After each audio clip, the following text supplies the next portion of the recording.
والمؤمنات والمسلمين والمسلمات الأحياء منهم والأموات اللهم تابع بيننا وبينهم بالخيرات إنك مجيب الدعوات إنك على كل شيء قدير برحمتك يا أرحم الراحمين. اللهم صل على محمد. اعوذ باللہ من الشیطان اللعین الرجیم. بسم اللہ الرحمن الرحیم. الحمد للہ الذی یخلق ولم یخلق ویرزق ولا یرزق ویطعم ولا یطعم ثم الصلاة والسلام علی عبدک وَنَبِيِّكَ وَصَفِيِّكَ وَرَسُولِكَ وَخِيرَتِكَ مِنَ الْخَلْقِ أَبِي الْقَاسِمِ مُحَمَّدٍ. اللهم صل على محمد وعلى أهل بيته الطيبين الطاهرين المعصومين المظلومين سيما ابن عمه علي عليه السلام وهو النبأ العظيم والصراط المستقيم والقرآن الكريم وهو الصديق الأكبر والفاروق الأعظم وحبل الله المتين وإمام المسلمين ووصي رسول رب العالمين واللعنة الدائمة على أعدائهم أجمعين. أما بعد فقد قال الله سبحانه وتعالى في محكم كتابه المبين. بسم اللہ الرحمن الرحیم. تریدون عرض الدنیا واللہ یرید الآخرہ. صلوات علی محمد و آل محمد. اللہم صلی علی محمد و آل محمد. اس سے بہتر مل کر بآواز بلند صلوات پڑھ دیں. اللہم صلی علی محمد. سامعین محترم، عزیزان گرامی قدر، سفر آخرت کے عنوان کے ذیل میں آج ہماری یہ 18ویں گفتگو ہے. اب بحمد خدا اس موضوع پر اب تک آپ کے سامنے 17 تقاریر کی جا چکی ہیں. سامعین محترم، اس موضوع کو منتخب کرنے کا مقصد فقط اور فقط اتنا ہے کہ ان تقاریر کے ذریعے، ان باتوں کے ذریعے، اہل بیت علیہ السلام کے فرامین کے ذریعے ہم جتنا ہو سکے اپنی اصلاح کر سکے اور اپنے آخرت کے سفر کو آسان سے آسان بنا لیں. کیونکہ اہل بیت علیہ السلام اپنی زندگی ہی میں تمام تر باتیں بتا کر جا چکے ہیں. اب ہماری ذمہ داری ہے کہ ان باتوں پر عمل پیرا ہو اور اپنے آخرت کے سفر کو مزید آسان سے آسان بنا لیں. اچھا، یہ بات بھی بالکل طے شدہ ہے کہ جو اصلاح کرنے والے ہوتے ہیں اپنے آپ کی، ان کی تعداد بہت کم ہوا کرتی ہے. ہر ایک ایسا نہیں ہوتا کہ جس کا دل اللہ سے لگ جائے. بہت کم لوگ ہوتے ہیں جو اپنی اصلاح کرتے ہیں. یہ بات تاریخ سے بھی ثابت ہے. آپ ذرا غور کیجئے، جناب نوح علیہ السلام رسول ہیں، صاحب شریعت نبی ہے. کتنے سال کی عمر پائی انہوں نے؟ کتنے سال؟ 4500 1500 نہیں. اور کوئی نہیں. اور کوئی 2500 2500 سال ان کی عمر مبارک تھی. 2500 سال کی عمر مبارک میں جو ان کا ایک عرصہ گزرا ہے وہ تبلیغ پر گزرا ہے. 950 برس. ویسے تو نبی کا کام یہی ہوتا ہے کہ وہ پوری زندگی تبلیغ کرتا ہے، لیکن جو 950 سال ہے وہ مسلسل تبلیغ میں جناب نوح علیہ السلام نے لگائے. کتنے لوگ راہ حق پر آئے؟ 950 برس کے بعد. 950 سال ایک جو ہے وہ عرصہ ہوتا ہے. 950 سال بعد جو لوگ راہ حق پر آئے ان کی تعداد جو کم سے کم لکھی ہے وہ ہے 7 لوگ. ٹھیک ہے، 7 لوگ ایسے تھے جنہوں نے راہ ہدایت کو قبول کیا اور راہ حق پر آ گئے. صرف 7 لوگ. ایک اور روایت کے مطابق صرف 9 لوگ جو نبی کی آواز پر لبیک کہہ کر جو ہے وہ راہ حق پر آ گئے. اور زیادہ سے زیادہ جو تعداد ملتی ہے وہ 70 کی ملتی ہے کہ 950 سال تبلیغ کرنے کے بعد جو لوگ راہ حق پر آئے ان کی تعداد صرف اور صرف 70 تھی. ٹھیک ہے، یہ جناب نوح علیہ السلام. اچھا، ہمارے نبی نے جو ہدایت کی، جو تبلیغ کی، تو آپ دیکھیے اثر کیا ہوا کہ 63 سال کی عمر میں جو رسول اللہ نے تبلیغ کی تو کئی لوگ مسلمان کیے اور کئی بڑی تعداد تھی جو رسول اللہ کے ہاتھوں پر بیعت کر کے اسلام لے کر آ گئی. لیکن آپ دیکھیے جو حجت الوداع کا موقع تھا اس پر کتنے حاجی تھے؟ بعض روایتوں کے مطابق 1,20,000 حاجی، بعض روایتوں کے مطابق 1.5 لاکھ تک تھے، یہ تعداد ملتی ہے. لیکن آپ دیکھیے کیا وہ سارے کے سارے مخلص تھے؟ کیا وہ سارے کے سارے جو ہے وہ حقیقی مسلمان تھے؟ ایسا نہیں ہے. یقین نہ ہے تو دیکھ لیجئے کہ 50 سال بعد امام حسین علیہ السلام نے کربلا میں استغاثہ بلند کیا تھا. کتنے لوگ تھے؟ 72. ٹھیک ہے، کتنے لوگ تھے جو رسول اللہ کے ہاتھوں پر اسلام قبول کرنے والے تھے؟ لیکن آئے کتنے؟ 72. اچھا کربلا میں بھی جو زیادہ سے زیادہ تعداد ملتی ہے 72 تو ہے، جو کم سے کم ہے یہ طے شدہ ہے، لیکن جو زیادہ سے زیادہ تعداد ملتی ہے وہ ملتی ہے 145. ٹھیک ہے، اس سے زیادہ کی جو ہے وہ تعداد ہمیں نہیں ملتی کہ اتنے لوگ جو تھے وہ راہ حق پر آئے. اچھا یہ 72 سے زیادہ ہی تعداد تھی، اور بلکہ میں اس کی دلیل آپ کو اس طریقے سے دوں گا کہ جب کربلا آپ جائیں اور پروردگار عالم ہم سب کو زیارت نصیب فرمائے، تو جو گنج شہداء ہے، جو گنج شہیدہ ہے جہاں پر سارے شہیدوں کو ایک ساتھ دفن کیا، تو وہ سب کے نام لکھے. آپ جائیے گا تو وہاں پر کاؤنٹ کیجیے گا کتنے نام، تو وہ 72 سے زیادہ ہی آپ کو ملیں گے. صحیح ہے.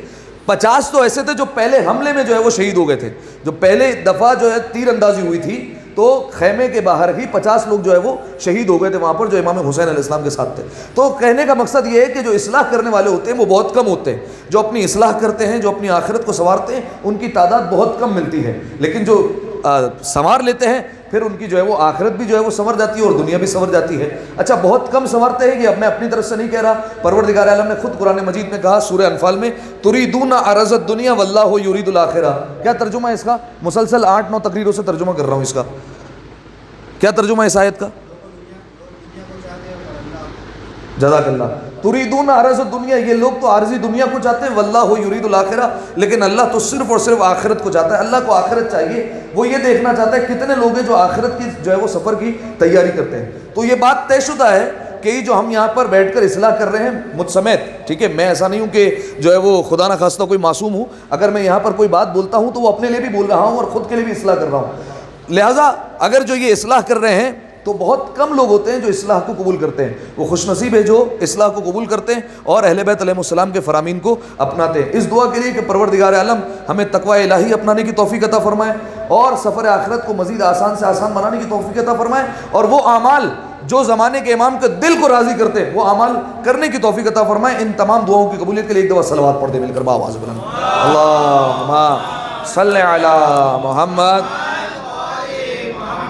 اچھا سامعین محترم، ابتدا ہی میں یہ عرض کر دینا چاہتا ہوں کہ آج کی تقریر سے اب جو ہے وہ ہم اگلی تقریر میں اگلی منزل کی طرف چلے جائیں گے. ٹھیک ہے، اب تک مسلسل جو گفتگو ہو رہی تھی وہ قبر کے عنوان پر ہو رہی تھی اور مختلف جو ہے وہ باتوں پر ہو رہی تھی. ابھی خلاصتاً وہ میں بیان کرتا ہوں، لیکن اگلی تقریر میں اگلی منزل کی طرف چلے جائیں گے.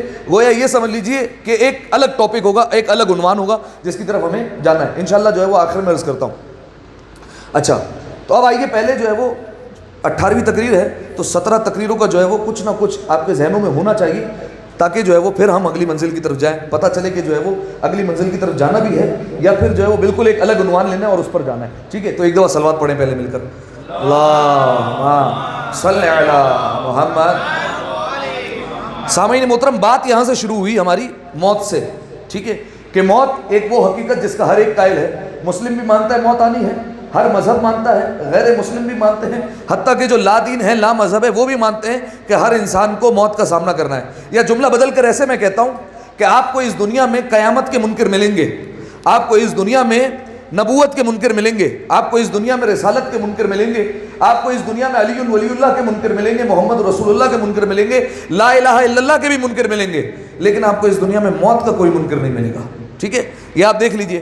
کیوں موت کا منکر نہیں ہے؟ وہ اس لیے نہیں ہے کیونکہ ہر انسان اپنی زندگی میں مشاہدہ کرتا رہتا ہے کہ کوئی نہ کوئی اس دنیا سے جا رہا ہے، لہذا موت کا آپ کو منکر کوئی بھی نہیں ملے گا. تو سفر آخرت کہاں سے آغاز ہوا؟ کہاں سے؟ ملک الموت کے آنے سے. اچھا یہ جب ملک الموت آیا تو اب اس کی کئی اصطلاح ہیں.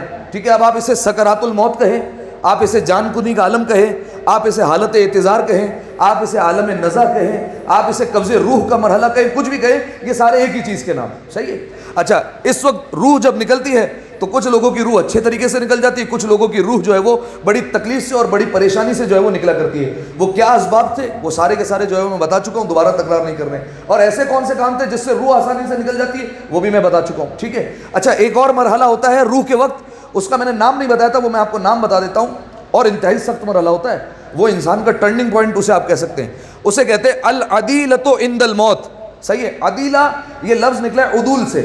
عدول کہتے ہیں پھر جانا، یعنی جب روح نکل رہی ہوتی ہے تو ایک مرحلہ ایسا بھی آتا ہے کہ بڑا خطرہ ہوتا ہے کہ انسان اپنے ایمان سے پھر جائے گا، دوسری طرف چلا جائے گا. صحیح ہے، یہ میں نے آپ کے سامنے عرض کیا تھا، روایت عرض کی تھی، لیکن یہ نام نہیں بتایا تھا کہ اس وقت بہت ساری چیزیں ایسی ہوتی ہیں کہ جس کی وجہ سے ہو سکتا ہے انسان اپنے ایمان سے خارج ہو جائے اور دوسری طرف چلا جائے. ٹھیک ہے، اچھا ایک چیز میں آج عرض بھی کروں گا آپ کے سامنے. آپ یاد کیجئے، میں صرف روایت کی طرف اشارہ کر دیتا ہوں کہ جب انسان کی روح نکل رہی ہوتی ہے تو اس کے مال، اس کی اولاد، اس کے اعمال اس کے سامنے حاضر ہو جاتے ہیں. پھر ایک اور گروہ آتا ہے، وہ ہوتا ہے شیطان کا گروہ. جب وہ شیطان بہکا رہا ہوتا ہے، کیونکہ اس وقت انسان کو پیاس لگ رہی ہوتی ہے تو وہ پانی کا جام لے کر کھڑا ہوتا ہے، پی لے دو گھوٹ سے کیا ہو جائے گا. تو وہ سامنے سے جو ہے وہ یہی کہتا ہے کہ مجھے پانی نہیں پینا. لیکن جب ایسا مومن جس کا ایمان کمزور ہوگا، جب اسے پیش کیا جائے گا کہ پانی پی لو، تو پھر جو ہے وہ ہاتھ بڑھائے گا، لیکن وہ شیطان فوراً کوزے کو پیچھے کرے گا کہ نہیں ایسے نہیں ملے گا. کہا پھر کیسے ملے گا؟ کہا بس ایک دفعہ مجھے سجدہ کر دو. کہا اتنی تو میرے میں ہمت نہیں ہے کہ میں اٹھ کر تمہیں سجدہ کروں. کہا بس آنکھ کے اشارے سے سجدہ کر لوں. ادھر آنکھ کے اشارے سے سجدہ کرے گا اور جو ہے وہ ملک الموت وہاں پر روح قبض کر لے گا اور شیطان پانی کا جام پھینک دے گا. ٹھیک ہے، اور پانی بھی نہیں پینا ملے گا. ٹھیک ہے، یہ ہوگا وہ مومن جس کا ایمان کمزور ہوگا. لیکن ایسا مومن جس کا ایمان مضبوط ہوگا، اس وقت شیطان اس کو بہکا بھی رہا ہوگا، ایک طرف وہ کوزہ بڑھا رہا ہوگا کہ پانی پی لے، لیکن اس کی نظر کہیں اور ہوگی. کہاں نظر ہوگی اس کی نظر ہوگی حوض کوثر پر. جب امیر المومنین کے ہاتھ میں وہ جام دکھ رہا ہوگا، علی کہہ رہے ہوں گے تھوڑی دیر ہے بس، یہ مرحلہ جو ہے وہ پار کر لے، اس کے بعد میں اپنے ہاتھوں سے تجھے حوض کوثر پلا دوں گا. ٹھیک ہے، تو یہ مرحلہ اس کو کہتے ہیں العدیلۃ عند الموت، یعنی اس وقت انسان کا بہت زیادہ چانس ہوگا کہ وہ اپنے ایمان سے نکل جائے. صحیح ہے، تو یہ پہلا مرحلہ کہ جب سفر آخرت کا آغاز ہوتا ہے. پھر اس کے بعد غسل و کفن کے مراحل، اور اس کے بعد پھر ہم آگے پہلی منزل پر. اس پر ہی مسلسل ہماری تقریریں ہو رہی تھی. اور وہ پہلی منزل کون سی تھی؟ کیا تھی؟ قبر تھی پہلی منزل. ٹھیک ہے، اور اس کے بارے میں نے آپ کے سامنے رسول اللہ کی حدیث رکھی تھی، 2 ٹوک حدیث، فائنل فیصلہ. رسول اللہ نے فرمایا القبر اما روضۃ من ریاض الجنہ او حفرۃ من حفر النیران. ترجمہ بتائے کوئی؟ ہاں کیا بات ہے، قبر جنت کے باغوں میں سے یا تو ایک باغ بنے گی یا پھر جہنم کے گڑھوں میں سے ایک گڑھا بن جائے گی. ٹھیک ہے، اب یہ انسان کے اوپر ہے کہ وہ جنت کے باغوں میں سے باغ بناتا ہے یا جہنم کی وادیوں میں سے ایک وادی بناتا ہے. یہ انسان کے اپنے اعمال جو ہے وہ طے کریں گے. ڈھیر سارے میں نے آپ کو اعمال بتائے. ٹھیک ہے، آئیے اب ایک اور بات سنیے. قبر میں نے آپ کو بتایا تھا پچھلی تقریر میں کہ کئی چیزیں ہوں گی جو انسان کو قبر میں فیس کرنی ہے. قبر کی تاریکی یہ انسان کو فیس کرنی، اندھیرا. صحیح ہے، تنہائی. اسی طریقے سے ایک ہے وحشت قبر، قبر کی خوفناکی. یہ ایک پروردگار عالم کی طرف سے الگ عذاب ہے، وحشت قبر. رسول اللہ کی ایک زوجہ نے رسول اللہ سے سوال کیا، یا رسول اللہ حل وحشت القبر لکل احد؟ یا رسول اللہ کیا یہ جو وحشت قبر ہوتی ہے، جو قبر کی خوفناکی ہوتی ہے، یہ ہر ایک کے لیے ہوتی ہے؟ رسول اللہ نے فرمایا حتی للانبیاء والمرسلین کانوا یخافون من وحشت القبر. فرمایا یہاں تک کہ انبیاء مرسلین وہ بھی وحشت قبر سے ڈرتے ہیں، وحشت قبر سے خوف کھاتے ہیں، انبیاء اور مرسلین. اب آپ ذرا سوچئے، جب انبیاء رسول یہ وحشت قبر سے ڈر رہے ہیں تو ہم انسان جو ہے وہ کس کھاتے میں آتے ہیں جب وہ ڈر رہے ہیں. صحیح ہے. اچھا دیکھیے، یہ بھی بات طے شدہ ہے کہ ان کا جو ڈرنا ہوتا ہے وہ ہمارے لیے ہوتا ہے، وہ ہماری ہدایت کے لیے ہوتا ہے کہ جب وہ ڈر رہے ہیں تو پھر ہم جو ہے وہ کس کھاتے میں. لہٰذا اور اس زوجہ نے بھی، رسول اللہ کی زوجہ نے اس بات کی تصدیق کی کہ یہ بالکل بات ٹھیک ہے. رسول اللہ نے جو کہا کہ انبیاء اور مرسلین قبر کے خوف سے روتے ہیں، گریہ کرتے ہیں، کہ بالکل ایسا ہی ہے. میں نے خود اپنی زندگی میں رسول اللہ کو دیکھا ہے، جتنی مرتبہ رسول اللہ کے سامنے کوئی قبر کا ذکر کر دے، رسول اللہ کی آنکھوں سے آنسو نکلنا شروع ہو جاتے تھے، رسول اللہ رونے لگ جاتے تھے وحشت قبر کو دیکھ کر. ٹھیک ہے، یہ وحشت قبر ایسا مرحلہ ہے کیونکہ انسان ایک جہان سے دوسرے جہان میں جا رہا ہے. صحیح، مثال کے طور پر میں نے آپ کے سامنے عرض کی تھی کہ جیسے ایک بچہ ماں کے شکم میں ہے تو وہی اس کے لیے دنیا ہے، وہ وہیں پر رہ رہا، لیکن جیسے ہی دنیا میں آتا ہے تو پہلا کام ہی کیا کرتا ہے؟ روتا ہے آ کر. کیوں روتا ہے؟ کیونکہ وہ دوسرے جہان میں آ گیا. جو دوسرے جہان میں جاتا ہے تو اسے تکلیف ہوتی ہے. تو اسی طریقے سے ہم دنیا میں ہیں، یہ ایک عالم ہے، ہمیں یہاں سے دوسرے جو ہے وہ عالم میں منتقل ہونا ہے. تو جب وہاں پر ہوں گے تو وحشت تو ہوگی، پریشانی تو ہوگی. ہاں البتہ کچھ ایسے اعمال ہیں جو جس سے بچ جائے یا جو کر لے تو وہ وحشت قبر سے انسان کو بچا سکتی ہے. اچھا، یہ وحشت قبر ایسی ہے، اسی لیے جو ہے وہ فقہا کیا کہتے ہیں کہ قبرستان میں جب میت کو دفن کرنے کے لیے لے جا رہے ہو تو ایسے ہی جا کر دفن کر کے نہیں آ جاؤ، بلکہ کچھ آداب ہے اس کے. آپ نے دیکھا ہوگا میت کو 3 دفعہ رکھتے ہیں پہلے. یہ دیکھا ہے آپ نے، غور کیا ہے؟ جب میت کی تدفین کے لیے جا رہے ہوتے ہیں دفن کرنے کے لیے تو یہ آداب میں سے، مستحبات میں سے کہ ڈائریکٹ جا کر دفن نہ کریں، بلکہ جو ہے وہ پہلے ایک جگہ رکھیں. صحیح ہے، کچھ وقفہ دیا، پھر دوبارہ میت کو اٹھایا، پھر لے کر چلے، پھر دوسری منزل پر رکے، پھر وہاں پر تھوڑا سا رکے، اور پھر تیسری دفعہ آپ جا کر قبر پر رکتے ہیں. صحیح ہے؟ ایسا کیوں؟ کیونکہ روایت میں بیان کیا گیا یخاف من سؤال منکر و نکیر و یخاف من ضیقۃ القبر و یخاف من وحشۃ القبر. کیونکہ جو اس وقت روح ہوتی ہے نا، وہ کہاں ہوتی ہے؟ یہ بتا چکا ہوں میں. کدھر ہوتی ہے؟ وہ ساتھ میں ہوتی ہے. یعنی جب جنازہ جا رہا ہوتا ہے تو وہ روح ساتھ ساتھ چل رہی ہے. صحیح ہے؟ تو اب وہ سارا مرحلہ دیکھ رہی ہے کہ یہ مجھے دفنا دیں گے. تو اب جو ہے وہ حکم دیا گیا کہ 3 دفعہ اسے رکھ دو. کیوں؟ فرمایا کیونکہ یہ جو روح ہوتی ہے ڈر رہی ہوتی ہے. کس چیز سے؟ ابھی کچھ دیر گزرے گی، منکر نکیر کے سوالات شروع ہو جائیں گے. ابھی کچھ دیر گزرے گی، قبر کی وحشت مجھے گھیر لے گی. ابھی کچھ دیر گزرے گی، یہ قبر کی دیواریں آپس میں مل جانی ہے. لہذا حکم دیا گیا کہ پہلے جو ہے وہ میت کو 3 دفعہ رکھو. بلکہ 7ویں امام موسی کاظم علیہ الصلوۃ والسلام، اللہم صلی علی محمد، مولا نے یہاں تک فرمایا، ایک آداب میں سے فرمایا امہلہ ساعۃ، یعنی جب میت کو رکھ دو نا تو پھر ایسے رکھ کر دفن نہ کر دو. فرمایا 1 گھنٹہ کم از کم انتظار کر لو. صحیح، مولا نے فرمایا. کیوں 1 گھنٹہ انتظار کر لو؟ 1 گھنٹہ انتظار اس لیے کر لو تاکہ جو ہے وہ وہاں سے تھوڑا بہت مانوس ہو جائے. لہٰذا 1 گھنٹہ انتظار کرو. البتہ یہ یہاں پر ہمارے یہاں فالو نہیں ہوتا، کہیں پر بھی فالو نہیں ہوتا. بہت مشکل ہے کہیں پر جو ہے وہ فالو ہوتا ہو. ہاں یہ ضرور فالو ہوتا ہے کہ 3 دفعہ کہیں نہ کہیں میت کو رکھا جاتا ہے، لیکن جو ہے وہ 1 گھنٹہ انتظار یہ تو جو ہے وہ نہیں کیا جاتا. لہٰذا یہ وحشت قبر جو ہے وہ انتہائی اہم مرحلہ ہے. ایک دفعہ صلوات پڑھے مل کر بآواز بلند، اللہم صلی علی محمد وآل. اب آئیے میں آج 2 سے 3 جو ہے وہ باتیں آپ کے سامنے بیان کروں، اور جو ہے وہ آپ کی زحمتیں تمام جو وحشت قبر میں اضافہ کریں گے. ایک میں آپ کے سامنے حدیث پڑھنے لگا ہوں رسول اللہ کی، اور یہ حدیث میں اس لیے پڑھ رہا ہوں کیونکہ موقع بھی ہے اور اس کے ایام جو ہے وہ قریب ہے، حج کے ایام. صحیح ہے؟ حج واجب ہے مستحب ہے؟ واجب ہے، پکی بات ہے، واجب ہے. کتنی دفعہ واجب ہے؟ 1 دفعہ سال میں 1 دفعہ. ہاں جزاک اللہ. زندگی میں 1 دفعہ حج واجب ہے. صحیح ہے؟ رسول اللہ کی حدیث ہے جو شخص استطاعت رکھتا ہو اور حج پر نہ جائے. دیکھیے اس میں ہمارے اوپر چانس نہیں ہوتا کہ یار اس دفعہ جو ہے وہ حج نہیں کرتے، 5 سال بعد کر لیں گے. اس میں ہمیں پاس جو ہے وہ کوئی چانس نہیں ہے کہ ہمارے پاس اختیار نہیں کہ جب چاہے کر لیں. نہیں، ایسا نہیں ہے. بلکہ جس سال استطاعت آ گئی اسی سال جو ہے وہ حج واجب ہو جائے گا. صحیح، رسول اللہ کی حدیث ہے. فرمایا جو شخص بھی استطاعت رکھنے کے باوجود حج نہ کرے، چھوڑ دے جان بوجھ کر. فرمایا کیا ہوگا؟ فرمایا فَلْيَمُتْ إِنْ شَاءَ يَهُودِيًّا أَوْ نَصْرَانِيًّا. موت کے وقت اسے آپشن دیا جائے گا، تمہارے اوپر ہے، تم نے حج نہیں کیا، جان بوجھ کر چھوڑ دیا. تم استطاعت رکھتے تھے، تم نے حج کو انجام نہیں دیا. اب تمہاری اپنی مرضی ہے، یا تو یہودی مر جاؤ یا تو نصرانی مر جاؤ، لیکن امت مصطفیٰ میں نہیں مر سکتے. صحیح ہے؟ یا تو نصرانی مر جاؤ یا یہودی مر جاؤ، مذہب مصطفیٰ میں نہیں مرو گے. یعنی رسول اللہ کی امت سے تمہارا دور دور تک کوئی تعلق نہیں ہے، کوئی لینا دینا نہیں ہے. اب آپ مجھے انصاف سے بتائیے جس کا تعلق ہی نہیں رسول سے، تو پھر کیا اس کی قبر، کیا اس کی برزخ، کیا قیامت کا میدان، سارا کا سارا جو ہے وہ انسان نے اپنے کیے پر پانی پھیر دیا. جتنی نمازیں پڑھی سب کچھ کیا، ایک حج چھوڑ دیا جان بوجھ کر. فرمایا اس کو آپشن دیا جائے گا، یہودی مرو نصرانی مرو، لیکن جو ہے وہ امت مصطفیٰ میں نہیں مر سکتے. صحیح ہے؟ اب آئیے یہ طے کیجئے کہ استطاعت کسے کہتے ہیں؟ بتائیے آپ مجھے، کسے کہتے ہیں کہ یہ شخص صاحب استطاعت ہے، اس پر حج پر جانا واجب ہے؟ بتائیے مجھے. دیکھیے تھوڑا حصہ لیا کیجیے، حالانکہ مجھے پتا ہے آپ کو پتہ سب ہوتا ہے، لیکن بات یہ ہوتی ہے جو یہاں سے سوال آتا ہے وہ تھوڑا مشکل ہو جاتا ہے. یہاں سے اگر میں سوال کروں گا اللہ کتنے، سارے نہیں بولیں گے، کہ کچھ بولیں گے. بتائیے مجھے ذرا کہ صاحب استطاعت کس کو کہتے ہیں جس پر حج واجب ہو گیا؟ جزاکم اللہ. ایک بات یہ ہو گئی کہ آپ حج پر جا رہے ہیں، مجھے نہیں پتا کتنے کا حج ہو رہا ہے، ہر جو ہے وہ ملک میں الگ الگ جو ہوتا ہے. پاکستان میں تو بہت مہنگا ہو گیا. یہ حج کے اخراجات آپ کے پاس ہونے چاہیے، یعنی جب تک آپ واپسی آ رہے ہیں یہ پورے سفر کے اخراجات آپ کے پاس ہونے چاہیے. ٹھیک ہے، ایک بات.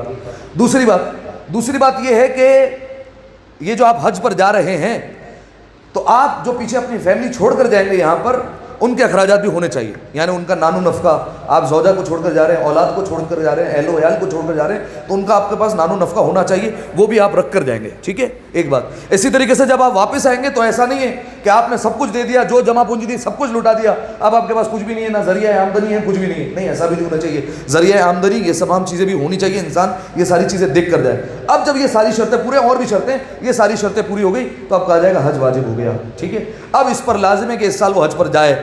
اگر نہیں گیا تو پھر کیا ہوگا؟ نصرانی مرا یا یہودی مرا. ٹھیک ہے. اچھا ایک اور آپ کو فقہی مسئلہ بتا دوں.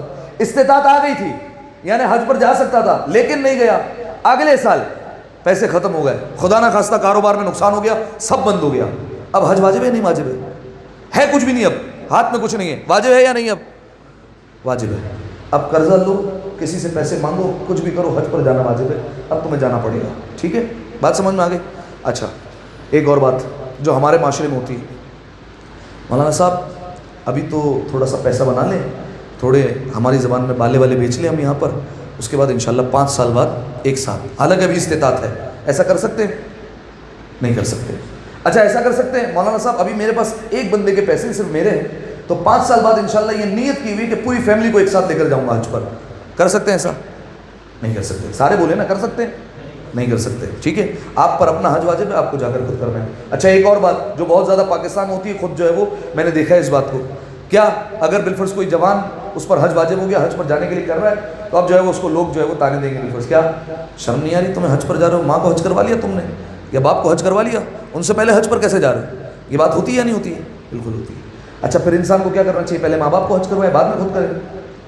نہیں، کرنا تو آپ کو پہلے، کیونکہ واجب ہے، آپ پر واجب ہو چکا ہے، صحیح ہے؟ آپ ماں باپ کو بھیج دیں گے لیکن اگلے سال آپ کو پھر قرضہ لے کے جانا تو پڑے گا، کیونکہ آپ پر واجب ہو چکا تھا، آپ کو تو حج پر جانا ہے، تو آپ جو ہے وہ اس کا کوئی اور سولوشن نکالیں، یا تو ماں باپ کو پہلے عمرہ کروا دیں، صحیح ہے، یا پھر آپ ماں باپ کو بولیں کہ بھائی مجھے حج پر ہو کر آنے دیں، اس کے بعد جو ہے وہ انشاءاللہ میں آپ کو خود عمرے پر بھیجوں گا، ٹھیک ہے؟ تو یہ دیگر جو ہے وہ سچویشن ہو سکتی ہے جس کو انسان جو ہے وہ سنبھال سکتا ہے، لیکن بہرحال حج واجب ہے، اگر چھوڑا اس کو ہلکا لیا تو پھر کیا نقصان ہوگا میں نے آپ کی خدمت میں بیان کر دیا۔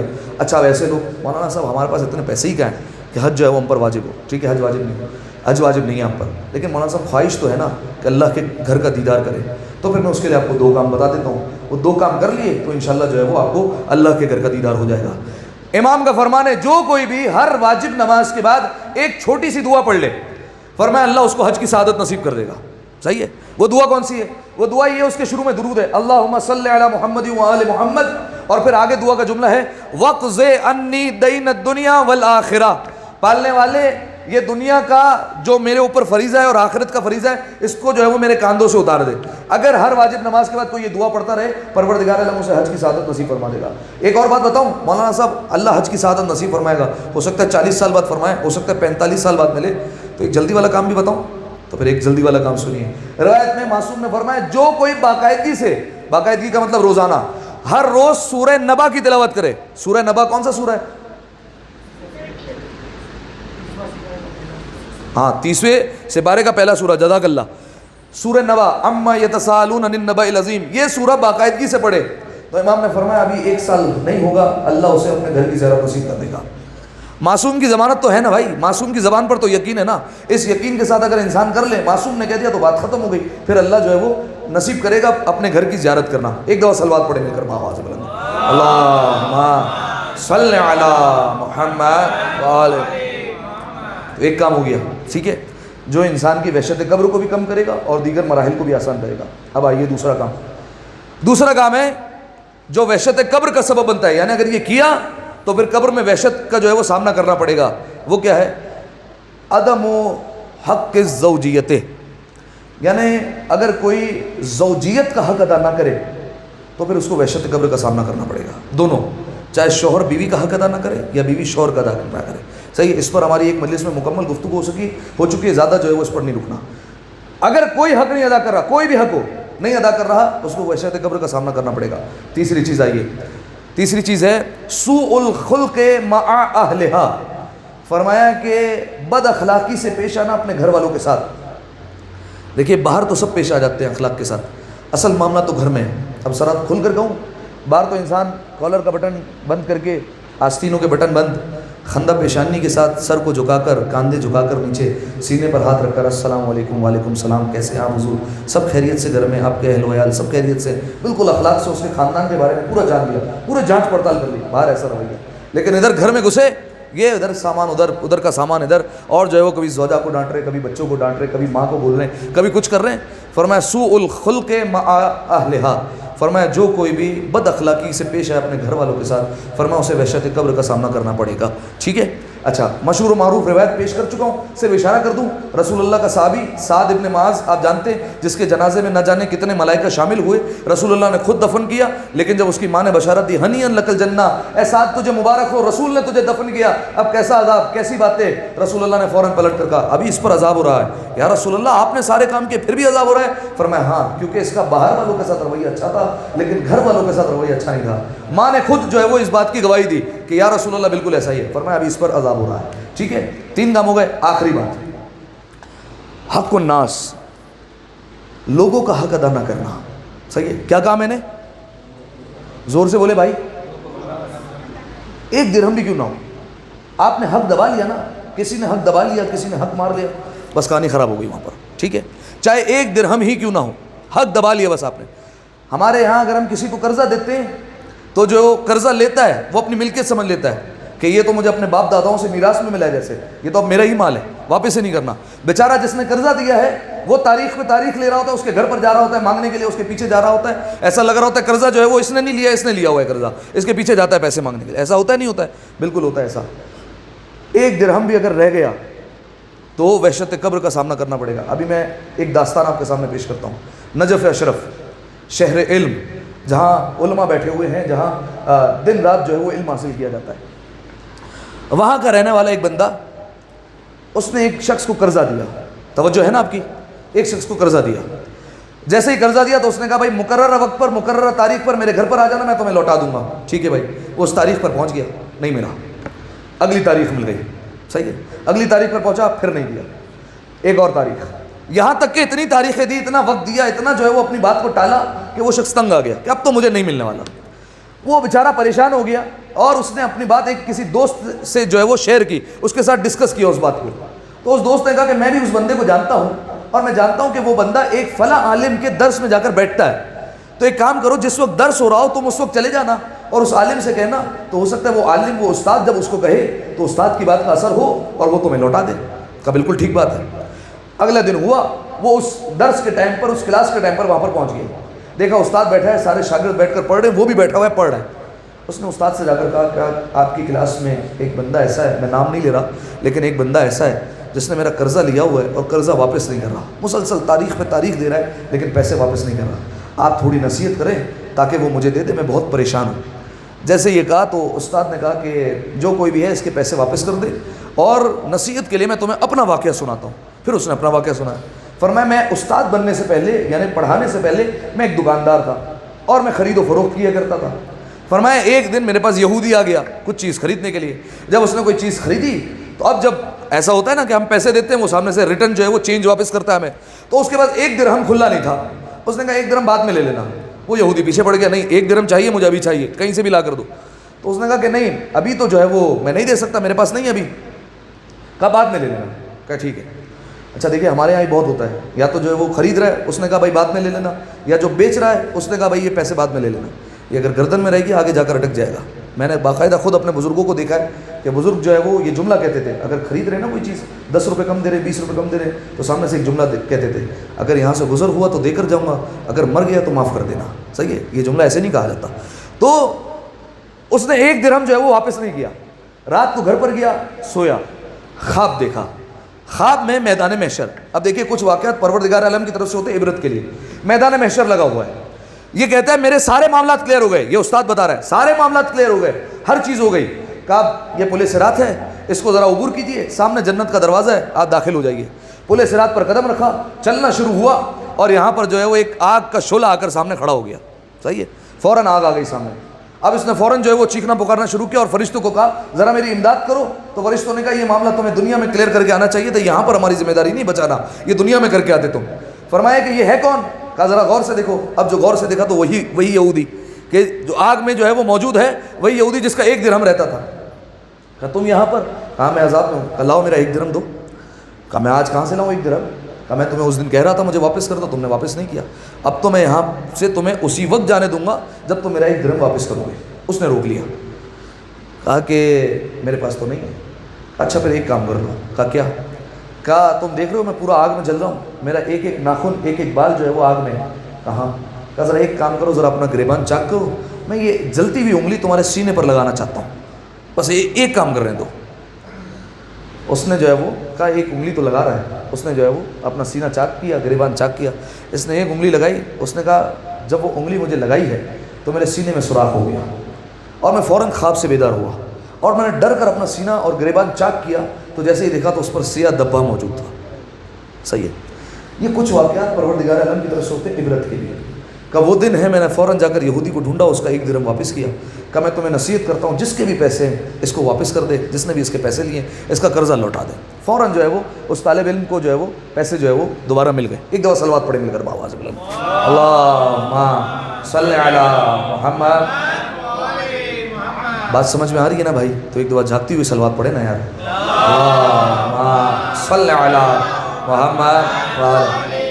اب آئیے اس بات کو ذرا سا میں تھوڑا سا اور کھولوں اور تھوڑا اور واضح کروں۔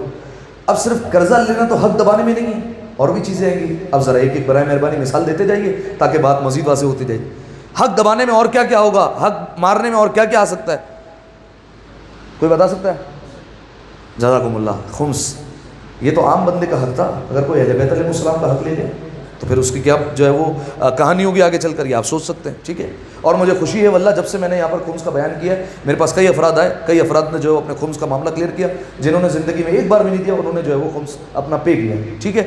اچھا خمس، جزاکم اللہ، بہت اچھا پوائنٹ ہے۔ اور کوئی حق دبانے میں، حق مارنے میں اور کیا چیزیں آ سکتی ہیں؟ یتیموں کا حق آ سکتا ہے، اور کوئی؟ ارے کیا بات ہے، بہنوں کی وراثت، دونوں چھکے مارے انہوں نے ابھی بھائی، بہنوں کی وراثت، ٹھیک ہے، میراث۔ ہمارے یہاں معاشرے میں رواج بن چکا ہے کہ اگر جو ہے وہ وراثت ملے گی تو بہن تو اپنے گھر چلی گئی بھائی، اب جو ہے وہ یہ سارا کا سارا حق ہوگا بھائیوں کا، بہن کو نہیں ملے گا۔ بالکل غلط بات ہے، اگر آپ نے لے لی میراث آپ نے یہ حق مارا ہے۔ اور کوئی پوائنٹ؟ ایک دو اور مثالیں چاہ رہا ہوں تاکہ بات بالکل واضح ہو جائے۔ اور کوئی بتا سکتا ہے؟ بتائے نا یار، ایک بندہ ہی بتائے گا خالی کیا؟ کسی کی زمین میں جو ہے وہ آپ نے حق مار لیا، بالفرض یہ میراث میں بھی آ سکتا ہے، اسی طریقے سے یہ بھی ہو سکتا ہے آپ نے اپنا گھر بنایا، اچھا یہ مسئلہ بہت آتا ہے، آپ نے اپنا گھر بنانا شروع کیا، آپ نے 2 بالش زیادہ لے لیا گھر کے اندر، ٹھیک ہے، والد صاحب کی زمین ہے ہمارے، 2 بالش تو اور لے لو، ٹھیک ہے، تو اب جو ہے وہ یہ بھی ہوتا ہے، یہ بھی حق مارنے میں شمار ہوگا۔ اور کوئی؟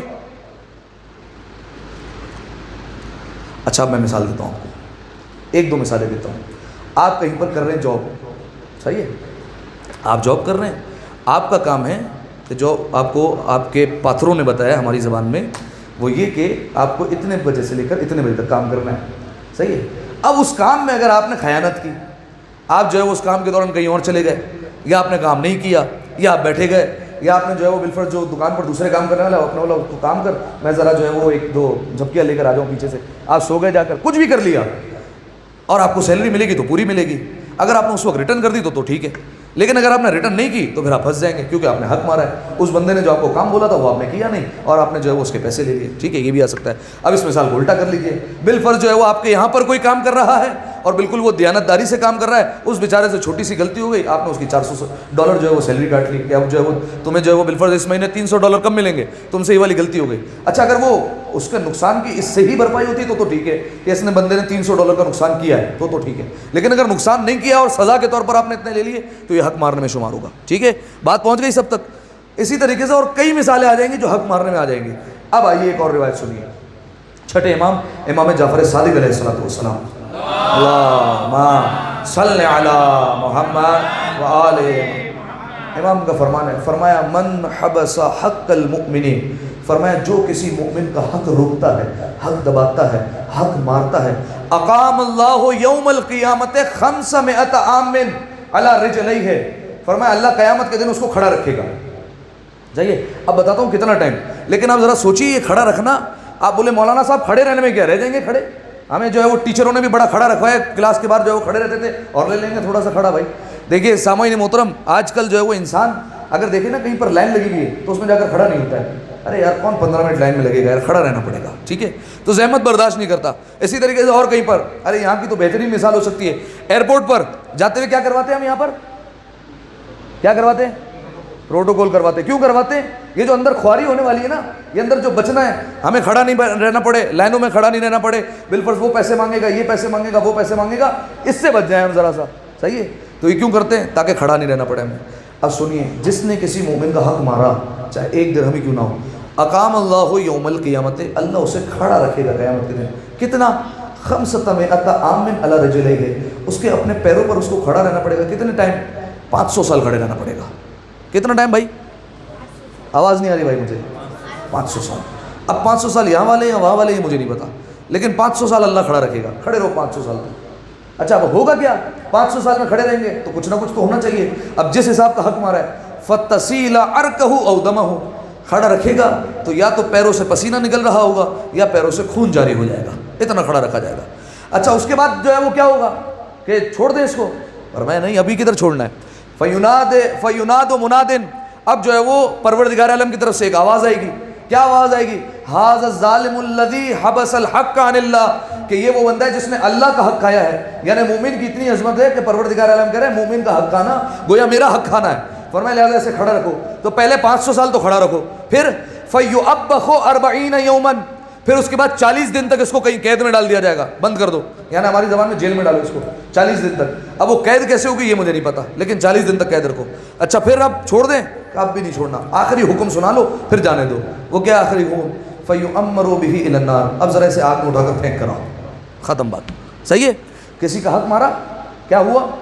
پہلے جو ہے وہ 500 برس کھڑا رکھو، پھر اس کے بعد 40 دن تک قید رکھو، پھر اس کے بعد جو ہے وہ آگ میں ڈال دو اس کو. صحیح ہے؟ کسی ایک بندے کا حق رکھا. ایک دفعہ صلوات پڑھیں گے کر پاؤ. اللہم صلی علی محمد وآل. اب انسان کو سوچنا چاہیے کہ کس کس کا حق جو ہے وہ میرے ذمہ ہے تو وہ ادا کر دے، کیونکہ زندگی کا کوئی بھروسہ نہیں. ہو سکتا ہے آج سوئیں کل نہ اٹھے، ہو سکتا ہے جو ہے وہ، اسی لیے فرمایا گیا موت اتنی اچانک آتی ہے کہ جس کی آنکھیں کھلی ہوتی ہیں اس کو بند کرنے نہیں دیتی، جس کی بند ہوتی ہے اسے کھولنے نہیں دیتی. صحیح ہے؟ اسی لیے آپ نے دیکھا ہوگا جب مرتا ہے کوئی انسان، آپ جائیں کسی کی آنکھیں کھلی ہوتی ہیں کسی کی آنکھیں بند ہوتی ہیں. وہ وجہ یہی ہے کہ موت اچانک آ جاتی ہے. ٹھیک ہے؟ تو انسان کو چاہیے کہ اپنے اوپر جس جس کا حق ہے وہ ادا کرے. صحیح ہے؟ اچھا یہاں تک بات ہو گئی، اور یہاں پر ہمارے قبر کا چیپٹر کلوز ہو گیا. صحیح ہے؟ بہت ساری اور باتیں بھی ہو سکتی تھیں، لیکن اب میں یہاں پر اس منزل کو روک رہا ہوں. اتنے عمل کافی ہیں اور اتنی باتیں کافی ہیں آپ کے لیے. ان میں سے اگر ایک دو بھی آپ نے ریگولر اپنا لی تو جو ہے وہ قبر کی منزل نکل جائے گی. صحیح ہے؟ اب انشاءاللہ جو اگلی مجلس ہوگی اس میں ہم اگلی منزل کی طرف چلے جائیں گے. اس کا نام کیا ہے؟ کیا نام ہے؟ برزخ. ٹھیک ہے؟ اب ہم کریں گے برزخ کا سفر.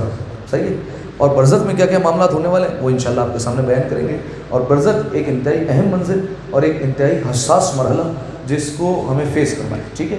تو انشاءاللہ اگلی گفتگو جو ہوگی وہ برزخ کے عنوان پر ہوگی. ایک دفعہ صلوات پڑھیں مل کر باواز صلی علی محمد وآل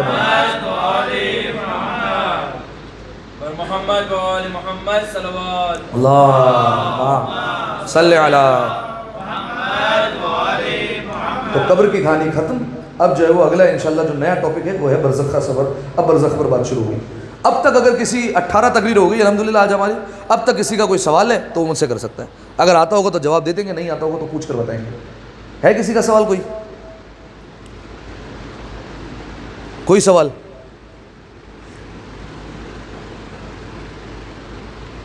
اب دیکھیے دو صورتیں ہو سکتی ہیں، یا تو جو ہے وہ سب آتا ہے، صحیح یہ ہو سکتا ہے، یا تو جو ہے وہ کچھ پچھلا یاد ہی نہیں ہے تو پوچھیں گے یہ بھی ہو سکتا ہے. ٹھیک ہے؟ اور تیسرا جو ہے وہ ہمارے اعمال تو مولانا صاحب سدھرے میں تو پوچھنے کی بات کیا ہے. 3 صورتیں ہو سکتی ہیں. جی بھائی.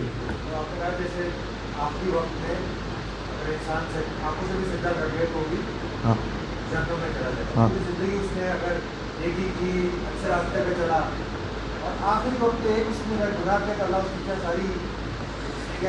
دیکھیے یہ جو اس نے کیا ہے نا، یہ جو سجدہ کر دیا یہ کہلاتا ہے شرک. کیا کہلاتا ہے؟ شرک. شرک کے علاوہ تمام گناہوں کی معافی ہے. صحیح ہے؟ شرک معاف نہیں ہوتا. معاف ہونے سے مراد یہ آپ دنیا میں اگر کسی سے شرک ہو گیا وہ توبہ کر لے تو معاف ہو جائے گا، لیکن اگر کوئی مشرک چلا جائے دنیا سے تو پھر کہانی خراب ہے. ٹھیک ہے؟ ہو سکتا ہے اس کے اعمال سارے ایسے ہوں، ولایت اہل بیت دل میں ہو سکتا ہے شفاعت مل جائے، آگے جا کر مرحلہ جو ہے وہ آسان ہو جائے، لیکن جو ہے وہ اس کو مشکلات بڑی جھیلنی پڑے گی جو اس نے آخری زندگی میں شرک کیا ہے. ہو سکتا ہے بالفرض قبر کی منزل بہت سخت ہو، برزخ کا مرحلہ بہت سخت ہو، قیامت کے میدان میں جو ہے وہ پہنچے تو پاک ہو کر پہنچ جائے اور یہ گناہ جو ہے وہ اس کا دھل چکا ہو اور اہل بیت علیہ السلام جو ہے وہ شفاعت کر دے. ٹھیک ہے؟ ایسا تو نہیں ہے سارے کے سارے اعمال ضائع ہوں گے. اگر دل میں اہل بیت علیہ السلام کی ولایت ہے اور اہل بیت کا ماننے والا ہے تو یہ بات یاد رکھ لیجئے کہ قیامت میں اہل بیت علیہ السلام نے کہا سب کچھ ہو جائے گا لیکن ہمارا بندہ جو ہے وہ جنت میں لازمی جائے گا. ٹھیک ہے؟ چاہے بڑا شرابی ہو، کچھ بھی ہو، لیکن اس کو بالآخر جنت میں ضرور جانا ہے کیونکہ دل میں امیر المومنین کی ولایت موجود ہے. ٹھیک ہے, یہ بات تو طے شدہ ہے, اس پر کوئی کمپرومائز نہیں ہے. جتنا بڑا گنہگار ہو, جتنا بڑا فاسق ہو, جتنا بڑا کوئی اس نے گناہ کیا ہو, لیکن اگر دل میں امیر المومنین کی ولایت سلامت ہے, اہل بیت علیہ السلام کی ولایت موجود ہے, تو پھر قیامت کے میدان میں بالآخر اگر تھوڑا بہت عذاب رہتا بھی ہوگا تو جو ہے وہ اس کو جنت میں ڈال دیا جائے گا. ٹھیک ہے. اچھا دیکھیے, جو انسان کے گناہ معاف ہوتے ہیں وہ اسی طریقے سے ہوتے ہیں. بالفرض رستے میں کہیں جا رہا تھا, پیر پر ٹھوکر لگی, پیر سے خون نکلنے لگا, یہ جو پیر پر چوٹ آئی ہے یہ گناہ معاف ہوں گے. صحیح ہے. کوئی بندہ بیمار ہو گیا, اچھا اس پر بیماری پر پوری مجلس پڑھی جا سکتی ہے کہ انسان بیمار ہوتا ہے تو کتنا فائدہ ہوتا ہے اس کو. صحیح ہے. تو اس کے جو ہے وہ سارے گناہ جو ہے وہ معاف کر دیے جاتے ہیں. جو انسان بیمار ہوتا ہے تو اس کی بیماری میں گناہ جڑ رہے ہوتے ہیں. ٹھیک ہے. کوئی اور مصیبت آ گئی, کاروبار میں لاس ہو گیا, یہ بھی مصیبت ہے, اس کی وجہ سے بھی گناہ معاف ہو گئے. تو مومن کے پروردگار عالم بہانے سے گناہ معاف کرتا ہے کہ جب میرے پاس آئے تو پاک ہو کر آئے, پھر بھی گناہ معاف نہیں ہوئے تو پھر جب روح قبض کی جائے گی تو سختی سے کی جائے گی کہ اس سختی کی وجہ سے تھوڑے سے گناہ معاف کر دیں گے. پھر بھی اور گناہ بچ گئے تو اب قبر میں جو ہے وہ تھوڑا سا حساب و کتاب سخت ہوگا, تھوڑی سی جو ہے وہ سختی کی جائے گی. قبر میں بھی معاف نہیں ہوئے تو پھر برزخ میں جو ہے وہ تھوڑا بہت جو ہے وہ عذاب دیا جائے گا. اور بالفرض ایسا بندہ ہو جس کے برزخ میں بھی گناہ معاف نہیں ہوئے, برزخ میں نہ جانے انسان کتنے سال رہے گا اور پھر بھی گناہ معاف نہیں ہوئے, تو قیامت کے میدان میں اس کا حساب سختی سے لیا جائے گا, ساری چیزیں ہوگی, پھر بھی گناہ بچ گئے. تو روایت کے مفاہیم یہ ہے کہ اس کو جہنم کے پہلا طبقہ یعنی بالکل جو اوپری حصہ ہوتا ہے نا, وہاں پر جو ہے وہ رکھ کر فوراً نکال کر جنت میں ڈال دیا جائے گا. لیکن بالآخر مومن جنت میں ضرور جائے گا. صحیح ہے. یہ مصیبتیں جو آتی ہیں وہ مومن کے لیے نعمت ہوا کرتی ہیں. صحیح ہے. ایک حدیث آپ کو سناؤں میں, چھٹے امام کا باقاعدہ طور پر فرمان ہے. فرمایا اگر کوئی مومن ہے اور 40 دن تک مصیبت نہیں آ رہی, صحیح ہے, کتنے دنوں تک, 40 دن تک مصیبت نہیں آ رہی, مولانا نے فرمایا وہ ملعون ہے. کون ہے؟ لعنت ہے اس پر اللہ کی, یعنی وہ اللہ کی رحمت سے دور ہے. 40 دن ہو گئے اس پر مصیبت نہیں ہے, یہ کیسے ہو سکتا ہے؟ حدیث کا مفہوم ہے ہو ہی نہیں سکتا کہ مومن کے ایمان میں اضافہ ہو اور اس کی مصیبت میں اضافہ نہیں ہو ہی نہیں سکتا. مومن کے ایمان میں اضافہ ہوگا, ساتھ میں مصیبتوں میں بھی اضافہ ہوگا. لہذا مولانا نے فرمایا 40 دن تک اگر مصیبت نہیں آ رہی, فرمایا وہ ملعون ہے, اس کو دیکھنا چاہیے. نوٹ کرے آج سے کہ 40 دنوں تک کوئی مصیبت آ رہی ہے یا نہیں آ رہی, چاہے چھوٹی سی مصیبت آئے, رستے میں چلتے پھرتے اگر غلطی سے پیر بھی مڑ جائے نا, یہ بھی مصیبت ہے, شکر کرنا چاہیے. ہاں بھائی ابھی تک جو ہے وہ پروردگار عالم کی جو ہے وہ اچھی لسٹ میں چل رہے ہیں, لیکن اگر کوئی مصیبت نہیں آ رہی, بالکل جو ہے وہ سیٹ ہے, تو پھر اس کو جو ہے وہ پریشان ہو جانا چاہیے کہ 40 دن ہو گئے کوئی مصیبت کیوں نہیں آئی ہے مجھ پر. ٹھیک ہے. روایت بھی ہے نا مشہور و معروف, رسول اللہ کسی کے گھر پر گئے تھے, مشہور روایت کہ رسول اللہ بیٹھے ہوئے تھے, دعوت پر اس نے بلایا, دیکھا کہ ایک مرغی نے انڈا دیا, وہ گرتے گرتے بچ گیا. رسول اللہ اس انڈے کو دیکھ رہے ہیں مسلسل. اس شخص نے کہا جس نے بلایا تھا دعوت پہ, یا رسول اللہ آپ فکر نہ کیجیے, مجھے کوئی نقصان ہی نہیں ہوتا, میں ہمیشہ نقصان سے بچ جاتا ہوں. رسول اللہ اٹھے اور کہا یہ گھر عذاب میں, یہاں سے چلو, یہاں پر نہیں بیٹھیں گے ہم, کیونکہ یہاں پر مصیبتیں ہی نہیں آتی ہیں. صحیح ہے. تو یہ مصیبت مومن کے لیے نعمت ہوا کرتی ہے جو انسان کے گناہوں کو کفارہ ہوا کرتی ہے. ٹھیک ہے. ایک دفعہ صلوات پڑھیں مل کر باوا سے, اللہم صلی علی محمد. اور کوئی سوال حضور کسی کا؟ اور کوئی سوال ہے کوئی؟ سب کلیئر ہے, ساری چیزیں کلیئر ہیں کیا؟ لکھ کر دیں گے پھر؟ اچھا چیک کریں گے. اور کوئی؟ چلیں صلوات پڑھیں مل کر باوا سے, اللہم صلی علی محمد. ایک عمل جو انسان کے گناہوں کو مسلسل معاف کروا دیتا ہے اور اس میں کوئی شک نہیں ہے, وہ ہے امام حسین کے غم میں آنسو بہانا. روایت کے جملے ہیں, حسین کے غم میں اگر کوئی آنسو بہائے تو اللہ بڑے بڑے گناہوں کو معاف کر دیا کرتا ہے. آج تک دنیا سوگوار ہے امام حسین علیہ السلام کے غم پر. آپ جانتے ہیں کئی بندے ایسے ہوتے ہیں جن کے پاس اصلی کھا کے شفا ہوتی ہے. اگر اصلی ہوگی نا تو اس کی ایک علامت یہ ہے کہ عاشور کے دن وہ کھا کے شفا سرخ ہو جائے گی, خون والی ہو جائے گی. اب ذرا سوچیے 1400 سال گزر گئے, جب مٹی نے خون بہانا نہیں چھوڑا تو ہم رونا کیسے چھوڑ دیں حسین پر, ہم آنسو بہانا کیسے چھوڑ دیں حسین پر. حسین کی مصیبت ہی ایسی ہے. عزاداروں روایت کے جملے ہیں 11 محرم نمودار ہوئی. 11 محرم کون سا دن ہے؟ ابھی کل تک حسین موجود تھے, ابھی کل تک عباس کا سایہ سلامت تھا, ابھی کل تک لیلا کے پاس اکبر تھے, کل تک فروا کے پاس قاسم موجود تھے. ارے اچانک ایک دن میں کیا ہو گیا؟ حسین مارے گئے, علی اکبر چلے گئے, قاسم نہ رہے, اور محمد چلے گئے, کوئی نہ رہا, سب کے سب چلے گئے. بیویوں کے سر پر کوئی چادر موجود نہیں ہے, کوئی پوچھنے والا نہیں ہے, اور اچانک سے بیویوں کو سوار کروایا جانے لگا. اور یہاں پر جیسے ہی سوار کروایا جانے لگا تو اب کوئی سوار کروانے والا تو ہے نہیں، لیکن جناب زینب آگے بڑھ بڑھ کر کہتی ہے فروا قاسم نہیں ہے تو کیا ہوا، زینب تو ہے نا، زینب سوار کروائے گی۔ فروا کو سوار کروایا، آئی لیلا علی اکبر نہیں ہے تو کیا ہوا، زینب تمہیں سوار کروائے گی۔ کلثوم عباس نہیں ہے تو کیا ہوا، زینب تمہیں بڑھ کر سوار کروائے گی۔ یہاں تک کہ جناب زینب نے امام سجاد کو بھی سوار کروا لیا۔ عزادارو وہ زینب جو اب تک سب کو تسلی دے رہی تھی، آخر میں جب اکیلی رہ گئی اور کوئی سوار کروانے والا نہ تھا تو بی بی کا دل بھر آیا۔ ایک بار فرات کا رخ کر کے کہا او عباس تو کیا گیا، تیری بہن کو کوئی سوار کروانے والا نہیں ہے۔ بس عزادارو ذرا تصور کرنا، بیویوں کو اونٹ پر سوار کروایا گیا ہے نا، اونٹ کی پشت اونچی ہوتی ہے۔ اب لیلا کی نظر اکبر پر گئی ہوگی، فروا کی نظر قاسم پر ہوگی، زینب کی نظر حسین پر ہوگی، رباب کی نظر علی اصغر پر ہوگی، ساری بیویاں رو رہی ہوں گی، یہ قافلہ جانے والا ہے۔ اچانک سے ایک فیصلہ اور آتا ہے۔ کیا فیصلہ ہے؟ کہ سارے بچوں کو ماؤں کی گود میں بٹھا دو، لیکن ایک بچی ہے، نہ جانے اس سے کیسی دشمنی ہے، اور یہ بچی کون ہے؟ سکینہ۔ کہا جا رہا ہے سکینہ کو ماں کی گود میں نہیں بٹھایا جائے گا، سکینہ کو الگ سے اونٹ پر بٹھایا جائے گا۔ بس عزادارو جناب زینب بکا کرتی رہی، فریاد کرتی رہی، او شمر ابھی یہ چھوٹی ہے گر جائے گی، لیکن شمر نے ایک نہ سنی، جناب سکینہ کو الگ اونٹ پر بٹھا دیا گیا۔ عزادارو راستے میں اونٹوں کو دوڑایا جاتا تھا، اچانک سے ایک مرحلہ آیا کہ قافلہ رک گیا۔ شمر غصے میں آگے آیا، سپاہیوں سے پوچھا کیا بات ہے، یہ قافلہ کیوں روک دیا؟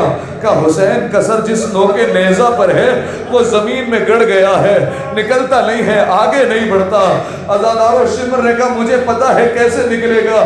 اب آپ سوچ رہے ہوں گے شاید شمر آئے، سپاہی لے کر طاقت لگائے اور اس نیزے کو لے کر قافلہ آگے لے کر چلے، نہیں عزادارو، آیا وہ اس نے سامان میں سے تازیانہ نکالا، سید سجاد کی پشت پر تازیانے مارتا جاتا ہے اور کہتا جاتا ہے اپنے بابا سے کہو آگے کیوں نہیں بڑھتے ہیں۔ سید سجاد نے رو کر کہا میرے غریب بابا اور میرے مظلوم بابا، بابا آگے کیوں نہیں بڑھتے، یہ دشمن مجھے تازیانے مارتے گئے۔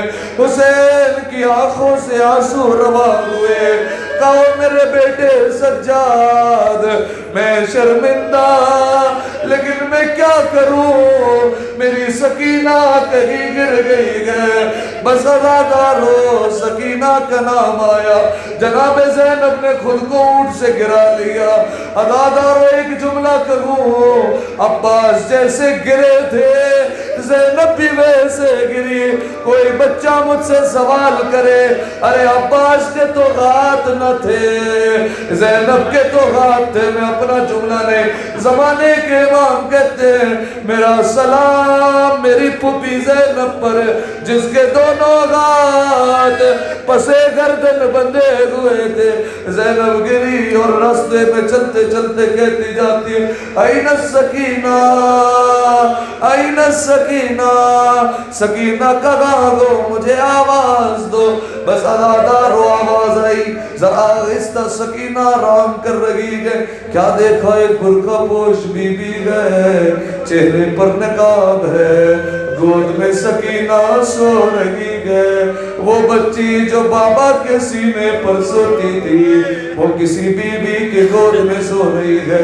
جناب زینب آگے بڑی شکریہ ادا کیا اور ایک سوال پوچھا ہے بی بی تیرا شکریہ، ابھی تک اس بچی کو جو آتا تماچے لگاتا تازیانے مارتا، لیکن مجھے حیرت ہے یہ بچی آپ کی گود میں کیسے سو گئی، یہ تو بابا کے سینے پر سونے والی ہے۔ اس بی بی نے چہرے سے نقاب ہٹایا، کہا زینب نہیں پہچانا، ارے تیری ماں فاطمہ زہرا اس گود میں حسین سوتا تھا تو سکینہ کیسے نہ سوئے۔ زینب نے ماں کو دیکھا، ماں سے لپٹ گئی ہوگی، اماں حسین مارا گیا، اماں عباس مارا گیا، اماں زینب اجڑ گئی۔ بس عزادارو جناب زینب لے کر چلی، آئی سواری کے پاس اور کہا شمر میں نہ کہتی تھی کہ بچی برداشت نہ کر سکے گی، گر جائے گی۔ شمر نے کہا میرے پاس ایک اور حل ہے، اب یہ بچی نہیں گرے گی۔ آپ سوچ رہے ہوں گے شاید اب بچی کو ماں کی گود میں لے دیا ہو، نہیں عزادارو، اس نے سامان سے رسی کو نکالا، بچی کو اونٹ کی پشت پر لٹا کر باندھ دیا، راستے میں اونٹ کو دوڑایا گیا، ہر ٹاپ پر سکینہ کہتی تھی او چچا عباس، او میرا بابا، میرا بابا میری مدد کرو۔ آخری جملہ روایت کے جملے گئے، جب کوفہ یہ قافلہ پہنچا، ارے رسی خون بھری، سکینہ کا کرتا خون بھرا، بچی لگو لگان ہو گئی، بچی زخموں میں چور۔